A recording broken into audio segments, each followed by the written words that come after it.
Friends, I'm actually starting very quickly a quick housekeeping note. The presentation yesterday and its recording will be made available on my personal blog and the YouTube channel over the weekend. The slides are already uploaded, the last version of it, but the updated version will also flow in by the weekend. If there are any questions, you can always drop me a mail and I'll try and respond, though the next 2 days I'm going to be traveling. You have gone through the workshop yesterday that was on semiconductor manufacturing concepts and basic primer on the industry. And today I'm going to take you through the semiconductor packaging sector. And this actually is also called the ATMP, assembly, test, marking, and packaging. And a version of the sector which has been of some interest to Indian policy makers is OSAT, or outsource assembly and testing. So we'll cover that also some point of time today. So this is what we had covered yesterday: the semiconductor basics, semiconductor manufacturing, device types, and the industry. And we gave a quick intro to the evolving frontiers of advanced packaging, wide bandgap semiconductors, and India options on that. Today, I'm going to take a deeper dive into advanced packaging. And as you can see, this is the second module of the total series of primers that I have been conducting on semiconductors. So that this will be followed eventually by the wide band gap semiconductors. I had done this workshop in March. I'll do a repeat later on, and I'll then follow it up with MEMS. And then there can be a session on the India demand strategy, industry enablement options, as it may be. As you can see, the content are all available on my website, www.india-inspires.com, and my YouTube channel. And I urge everybody to actually subscribe to the channel and take access to the notes that are there. They'll be ready reference to what you're learning and can reinforce and build on the knowledge as you go ahead. So the wide band gap primer I did in March. Maybe we'll repeat it next week after I return. I'll fix a timeline with the stakeholders and we'll put a message on it. To proceed, let me just recap the process we discussed in semiconductor manufacturing. You start with the wafer and you do the patterning on them after you prepared the wafer. So you actually prepare the wafer, as you remember, I talked about creating the epi coating on it, then doing the shallow trench isolations, and then going through the process of junction formations, the well implants, junction formation, gate creation. And this is how the process actually goes through multiple iterations of patterning, depositions, and etching, removal, metallization, etching, removal. And ultimately, once you have got your processed wafer, you send it for testing, packaging, and further testing, functional testing, and release to the end market. This can be followed up with a little more elaboration, as you remember, the making of the microchip. In the front end processes that we talked of, you are actually creating the active device surface. And in the second stage, or the back end processes, you are actually going to take that active wafer. You will package it for the market, which means you will dice the wafer, you will test it, then dice it, die bond it, wire bond it, encapsulate it in an epoxy resin. The fully packaged thing is tested, burned in, and then further tested and released to the market. So this is the process that actually unveils out in the making of a microchip. And the packaging is primarily the stage that we are talking of today. It is dominated by a lot of companies, but top 8 are the most prominent. They have been investing heavily in the capex and in the IP in this particular area. And that is actually defining the shape of the semiconductor packaging industry as it goes ahead. Intel and TSMC are leading the ATMP companies. So please remember that the foundries themselves, the IDMs themselves will also be doing a lot of packaging.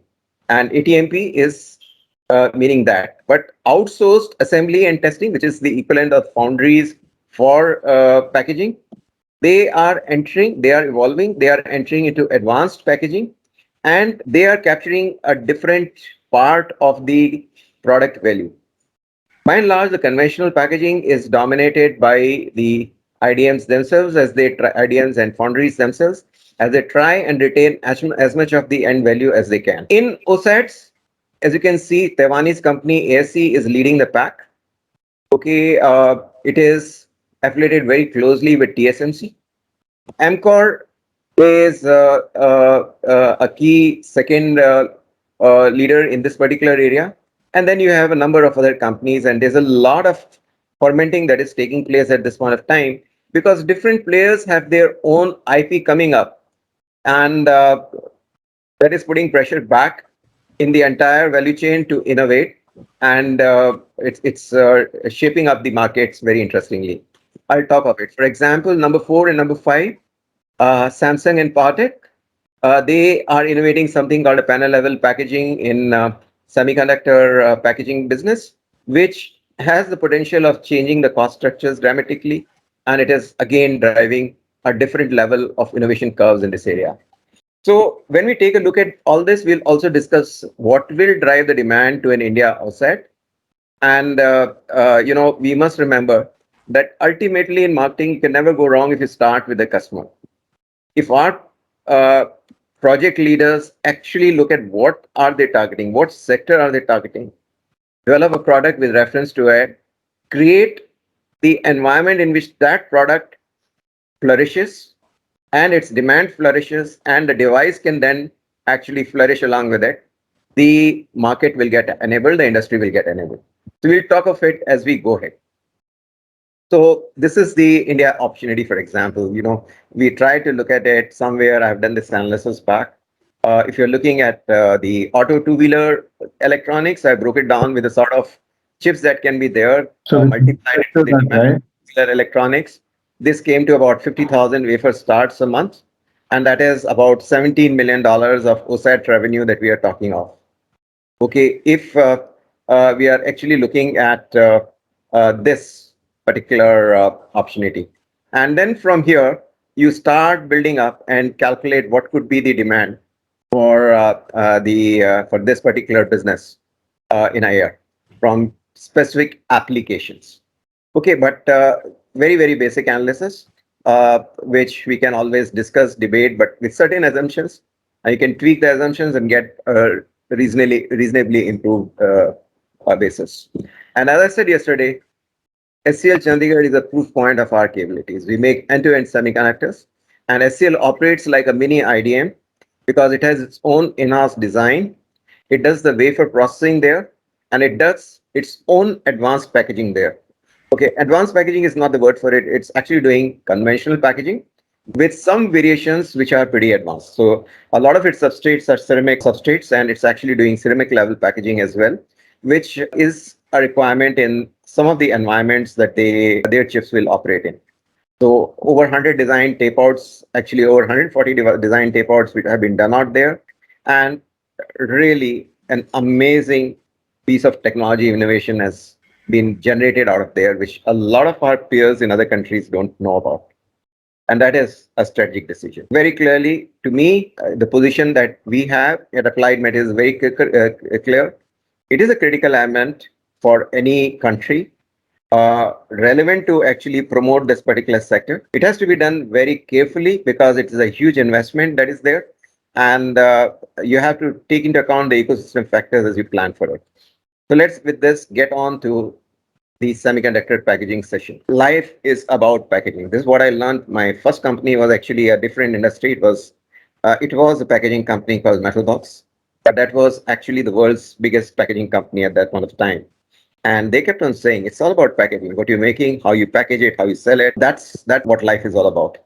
And we have seen it happen over the years on our phones, on our computers, how everything has actually evolved. And really speaking, the packaging has evolved with the technology over the years. The original technology is now actually been shrinking and shrinking and shrinking. And you need to evolve the packaging so that it can take the interconnects from the die of a very fine resolution to boards which may not have actually cascaded their innovation or their reduction to the same level. If you take a look at it in 70s when we were doing our engineering, we were actually working with this buck type IC, the dual line package, and then it evolved to quadruple flat package, and we used to see it in some of the computers that we were working on in late 70s. The Zilog Z80 series was in the Tandy Radio Shack computers and the CPM-based computers that were in vogue in early 80s. And then came after that the next the Pentium Aris, okay, and you saw it in the Pentium where you had this a very impressive, futuristic looking microprocessor chips, which would plug into a socket. And then you have the ball grid arrays, which actually started the process of reducing the chip. And you can see this particular innovation where the pins also vanished, and you actually had solder bumps and solder arrays, which were taking connections from the die inside the package. And there was an overall reduction in the size of the chip, and a more structurally robust chip had come forward to go on the SMT lines that were evolving in that era. So if you take a look at this slide, the core innovation that was visible then was the ball grid array. And you can see it in the chips of that era. Okay, these are the chips which would actually take the ball grid array evolved to the flip chip design, where you take a die and you flip it over. If you take a look at the previous design, the active surface was on the top and you were taking the wire connections over to the distribution interconnects. But in the flip chip ball grid array, the innovation was you actually flipped the chip. Now the active area was facing the board and you're making connections directly to the board with these solder bumps. These little white blocks that is here were connecting to the solder bumps, and there was a redistribution layer in the board of the interconnects from where the signals would flow to the ultimate solder balls, and then the connection would actually evolve. And I'm just going to take a little more time on this so you can actually see this package. You have this red thing is actually an epoxy compound filling the die and the substrate, sort of packaging it. It was a thermal compound, gave improved heat dissipation of. There would be a lot of little things in this particular design, like underfill material, the interposer on which the chip with these bumps would be placed. Okay, and then you have heat spreaders and all these little innovations which created the flip chip ball grid array chip. So if you summarize it in this package, the history is visible. 30 years, 50 years, this is what has happened. You started with a dual inline package, and then you had the quad flat package, okay, which enhanced the number of pins coming out of the die. And then you had something called the leadless carrier chip, which was not having any pin like this. It was having flat metal connect areas. And then you also had the pin grid arrays, and then you had the wire bonded ball grid array. Okay, you had these little very tiny transistors which came for the SMT lines. Okay, they're still there, the small outline transistor, or the thin small outline package, or thin small outline transistors. They are about 1.5 mm, 2 mm length devices, very small. And then you have these other devices which can be system in package. You can have flip chip ball grid arrays, wafer level chip scale packaging. Quad flat QFN was quad flat, no lead, something like QFP, but there is no lead coming out of it. Again, it was like having a contactless carrier, a leadless carrier design, LCC design, but on the quad flat structure. Okay, and then you have packaging in packaging, where you have multiple chips packaged in a package. You have the wafer level packaging, the use of interposer to actually get multi chips in a package, and that's very basic. So it was called the 2.5D packaging. You have, as you can see, an evolution from here, from flip chip ball grid array. You have something called a fan out wafer level packaging coming up, and now it is evolving to fan out panel level packaging. So these are the directions that advanced packaging is doing. And the key thing to remember, you are getting to higher and higher performance, higher density, lower cost, better functionality, better connectivity, and that's actually what the technology is driving to. The whole purpose of the advanced packaging industry as of now is to take down the cost per interconnect dramatically. So if you take a look at a typical iPhone, and you start looking at the chips inside it, you will see the Apple processor, you'll see the graphics processors, the RF chips, And if you take any one of them, like this chip, the RF chip here, you'll find there are multiple chips system in package in this. And these actually are dies which are made on a wafer.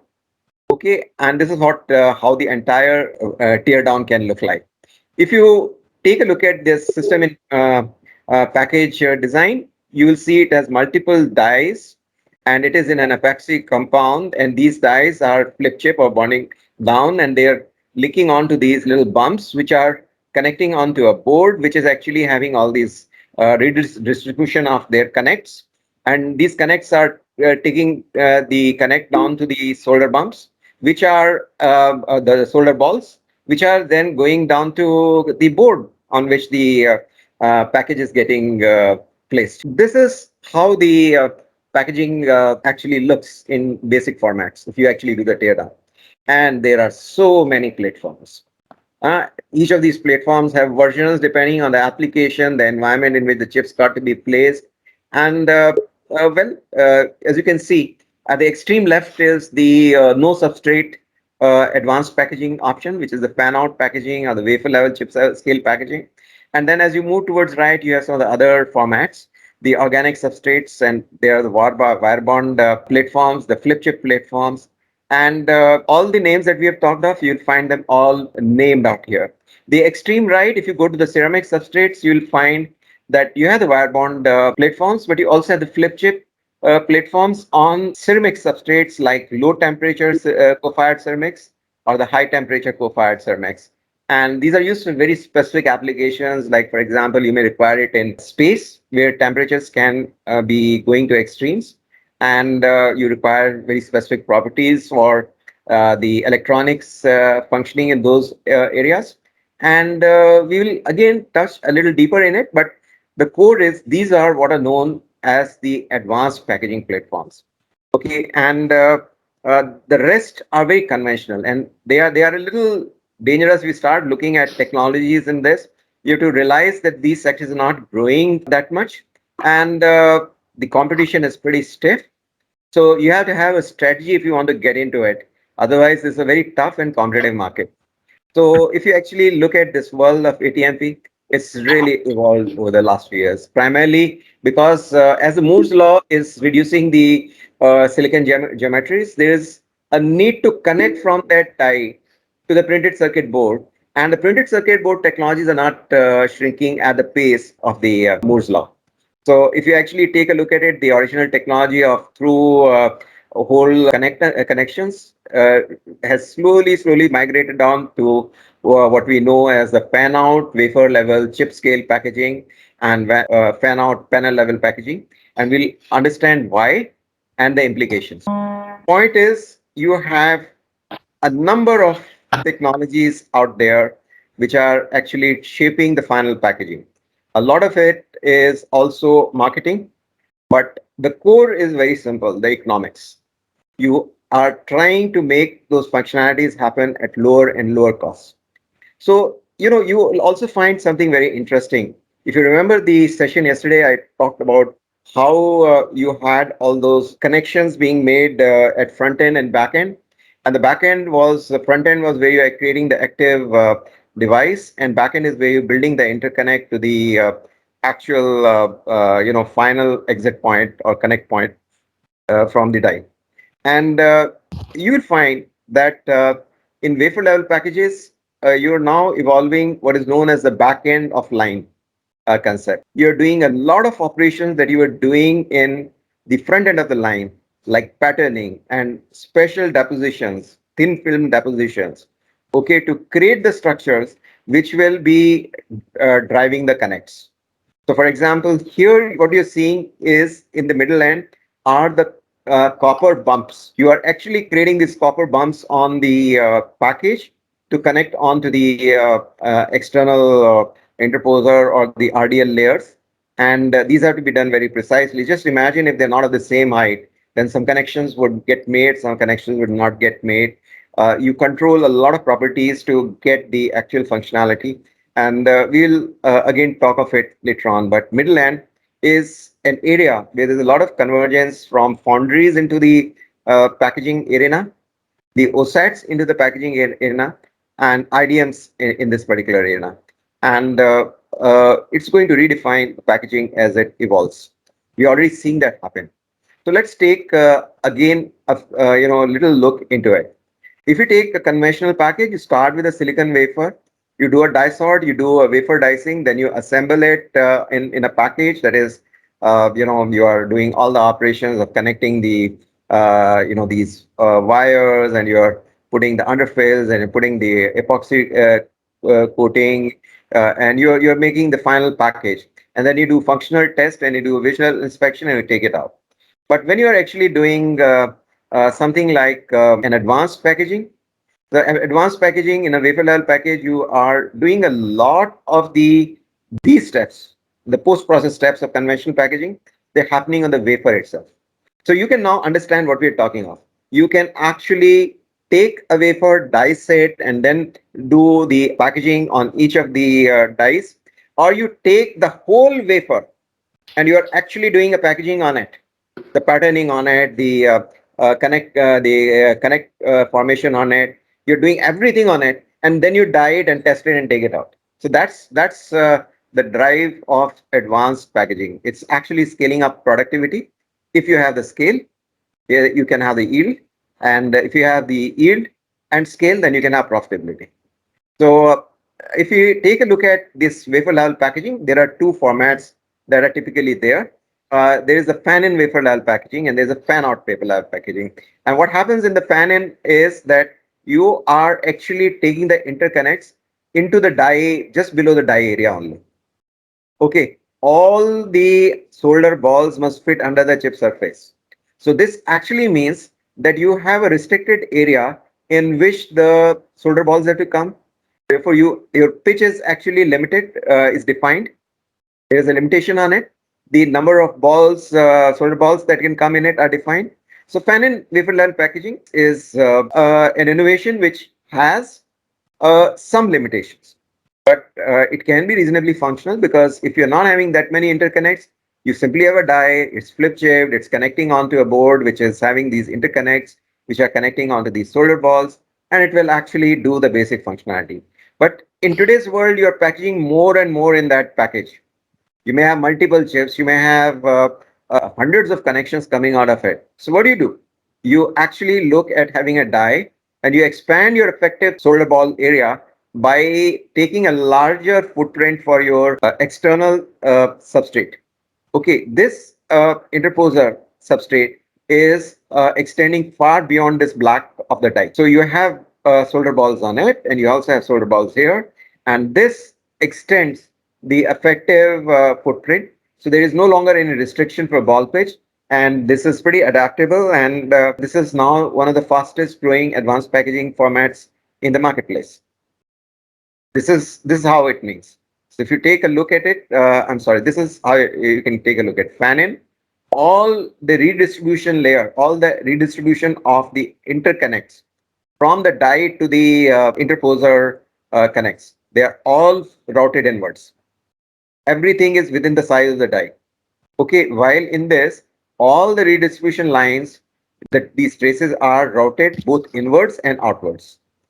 So now you understand what fan-out wafer level packaging is all about. So if you take a look at it, there are a whole lot of technologies out there, and you can get a feel of it. Basically, sensors, the MEMS sensors, the wafer level chip scale packaging, the fan-out wafer level packaging, embedded die. If you actually step a little ahead, what this means is that this is where the growth is. And this industry was about $29 billion in 2019, and it's growing at 7% CAGR, and is expected to be about $42 billion in 2025. And if you actually take the conventional packaging, that was around, it was comparable to 2019 size. So that's 2019 was the switch off year, where conventional and advanced were practically the same. And conventional is growing at 3%. So you can just imagine that it would be from 28, it would actually rise to about $35 billion by 2025. So this is the market direction from the technologies.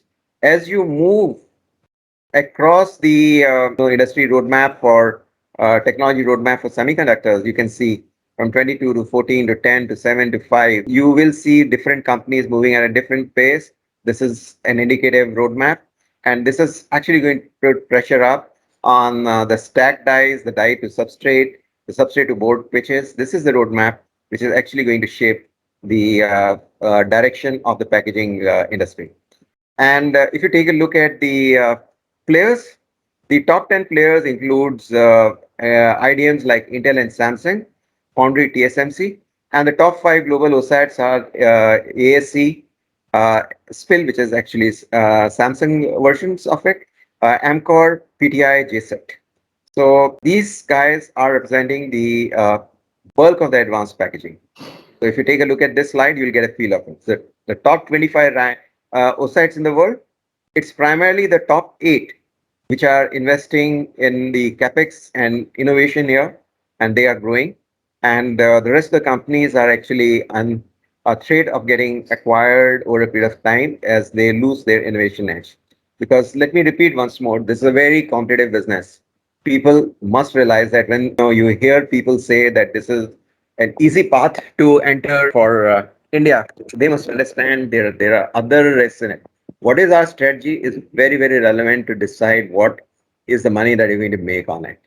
So if you take a look at this semiconductor supply chain, from design to silicon to wafer level packaging, packaging assembly, and then on to your end device creation, you have IDMs and Fablite and integrated wafer packaging houses, wafer level packaging houses, OSATs. It's a pretty rich industry, and the blues are your equipment materials and suppliers for the sector. And then there is also this purple, which is passive components. And these are all shaping this industry, and they're all coming into different pressure points. Because, for example, some of the substrate material suppliers, they're facing pressures as advanced packaging comes in, because the whole objective of advanced packaging is to take off costs. One of the things that they have taken off cost is on the interposers and wire bonds, and these are all savings, because wire bonds, for example, they were gold. Okay, so when you cut it off, you cut off a huge cost in the system. If you take a look at the supply chain, it is in a huge fermentation, tremendous fermentation. If you take a look at Intel, it's actually entering the foundry business, and you have players like Facebook, Google, Alibaba, who are announcing they want to have their own designs. And then there are OSATs, which are there are EMS people who want to get into OSATs, and the OSATs are actually trying to evolve into wafer level packaging, and OEMs are actually seeking their own designs, and it's a pretty complex and interesting world we are in.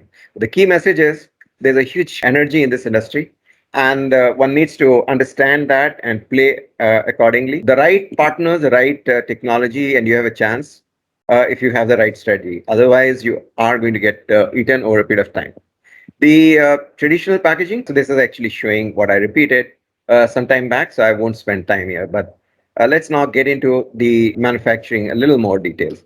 First of all, the fan-out wafer level package I talked of, it has certain advantages. You can see it very clearly. The fan-out wafer level package will be smaller, thinner than the flip chip ball grid array. Okay, because you are going to remove this interposer out there. You remove this under ball manufacturing. Okay, and so you are actually going to you're going to actually create a thinner chip with a fan out wafer level package. The fan in wafer level chip scale packaging is also good high board reliability design, but it has a limitation on the size that it can take. So one has to be very careful of how you're going to play on. The advantage is very clear when you start looking at fan out wafer level package, smaller die size. There is no interposer substrate in it, higher functionality as you move into combos or multiple chips. You will see the advantage again in a future slide. Here I'm comparing wire bond ball grid array with a fan out wafer level package. You can again see how the thinning takes place in this package.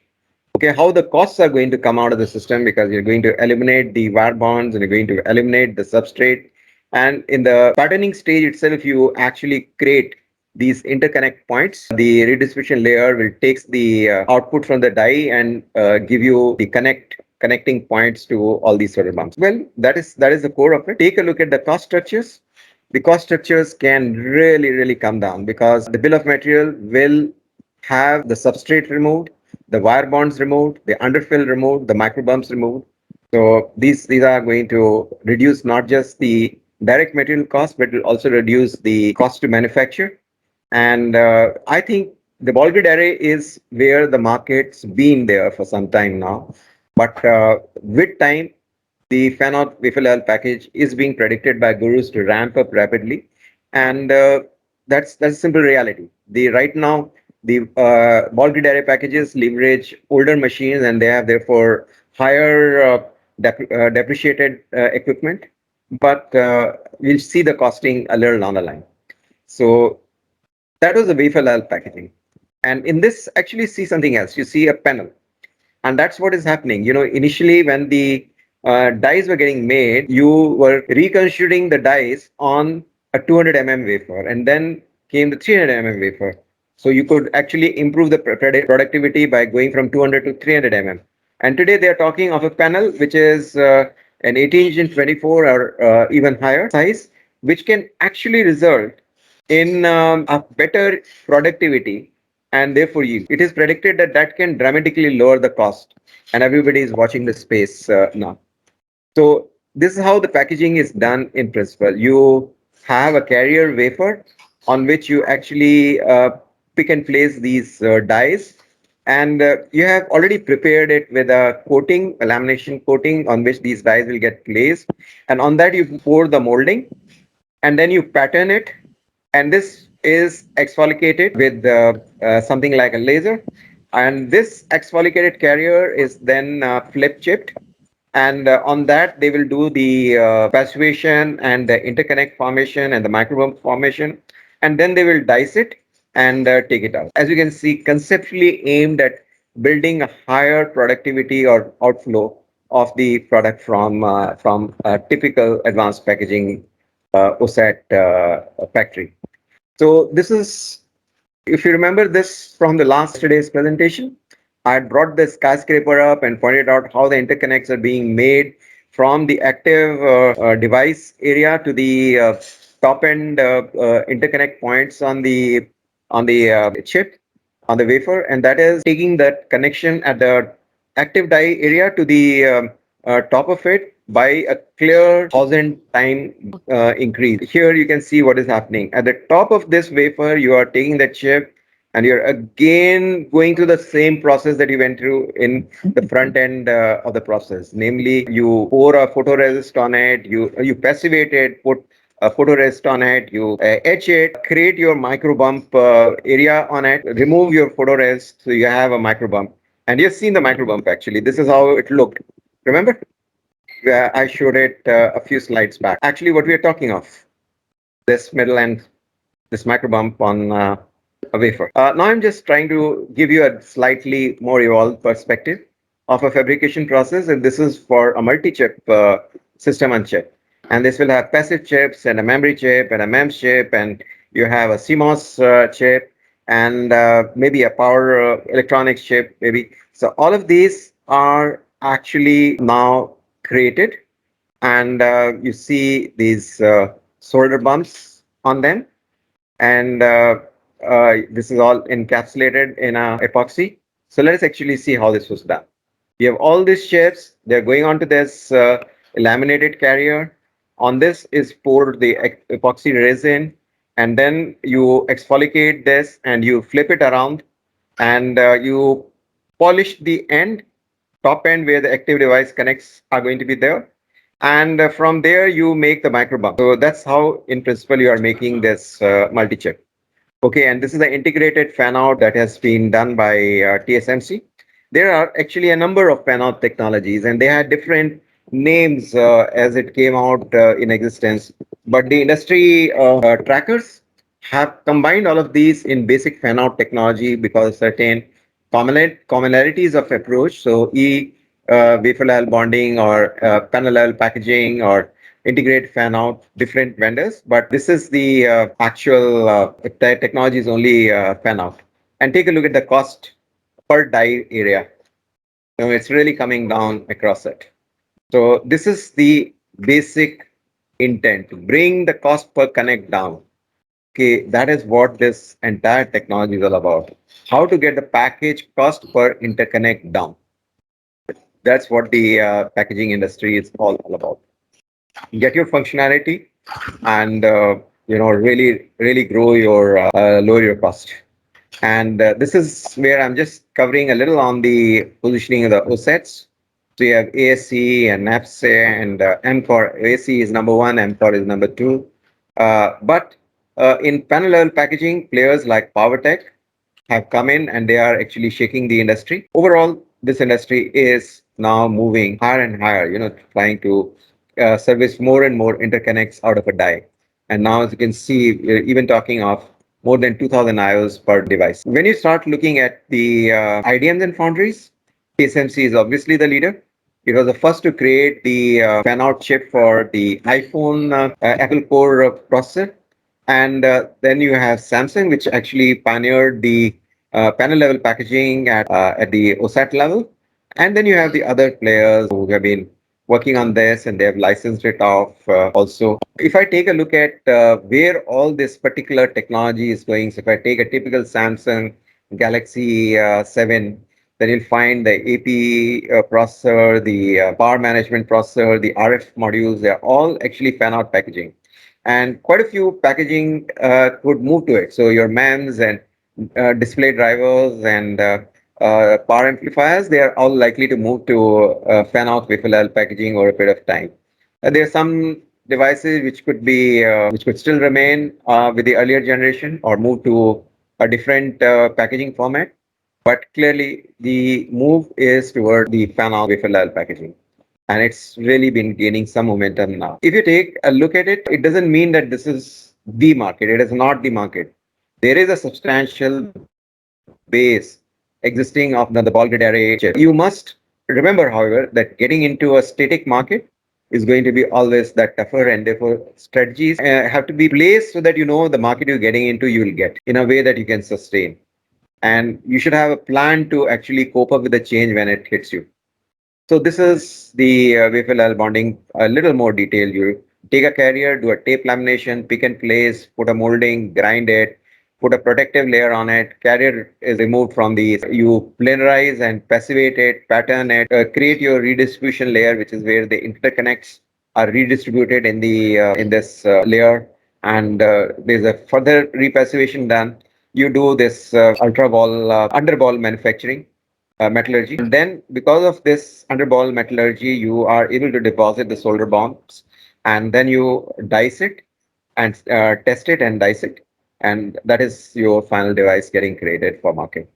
So the key messages are very clear. This is a mainstream packaging platform now, and all OSATs, IDMs, and foundries are moving rapidly into it, driven also by the drive in the fab sector, in the semiconductor chip sector to move towards the lower package size. This is, of course, having its own challenges. Technology provider must be apt because you have to take into consideration things like warpage or bending of the chip. You have to ensure that the dies are very precisely placed, otherwise your patterning will be impacted. Your chip to mold non-planarity will impact it. The topography of the placement will make a lot of difference. So you have to take care of all of these to make the final package.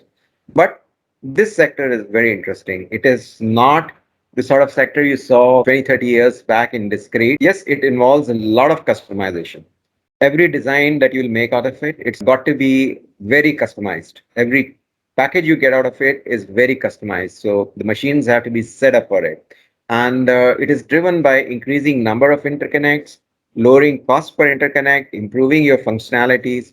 And this will have a tremendous implication because future will have exciting evolution with chiplet, which are chips made in different foundries and still integrate together like ICs in a single package to create a new generation of system and package, which would eliminate the dependence on a specific foundry and create an opportunity for a larger market evolution. That's a quick view there. Let me now round it up with a quick view of what Applied Material does in this space. And key message here is you know of us as a semiconductor equipment company. And I must tell you that we make not just the front end, but we make the back end and make the packaging equipment also. Our R&D labs for these products are in Santa Clara, where we have a 39,000 square feet clean room, and I've taken you through a video of that today. And we have a advanced packaging center at Singapore, and this is having a lot of tools. Yeah, so 17,000 square feet class 10 clean room. We have actually close to about 20 applied platforms out there. It serves as a proof point and proof concept center for customers who want specific types of functionalities. That chip could be packaged and demonstrated out there by our staff in Singapore. There's a lot of innovation work that happens out of here. So we have whole teams who are based there. We have a wide range of tools which are used for creating all these middle end processes, which includes your PVD and which includes your redistribution layer creations, your pillars and post creations, your under the bump metallurgy, etching, planarizing. All this is actually we have the tools for it. A lot of it is available in Singapore for proof of concept developments, and we have a full range of equipment here. And the key message is we have tuned our offerings to, take a cutting edge in the middle end of line process. Our tools are there in most of the OSATs and foundries. Once more, these are not tools which you actually operate on a one-to-one basis. They are customized for high-speed production. Process recipes are customized to individual end devices. There are setup times associated with changeovers between devices. Devices are getting designed with advanced EDA tools. It's not a guessware. And a technology provider is the key. So if you have a process recipe, we can work back to see how to make it work on our equipment. And yes, in this industry, the tool maker also carries a lot of IP, but it's a combination. The way the nature of the industry is, depending on your device, you actually have to take the mix to be able to get the final device out of the factory. So you work with a range of different professionals and different entities to make that final product. So that's my presentation today. The slides and recordings will be shared with all of you. Urge you to subscribe to my channel, Excel TV Inspires. The link is given here. And I also have a personal blog, india-inspires.com, and the slides will be uploaded on my personal blog.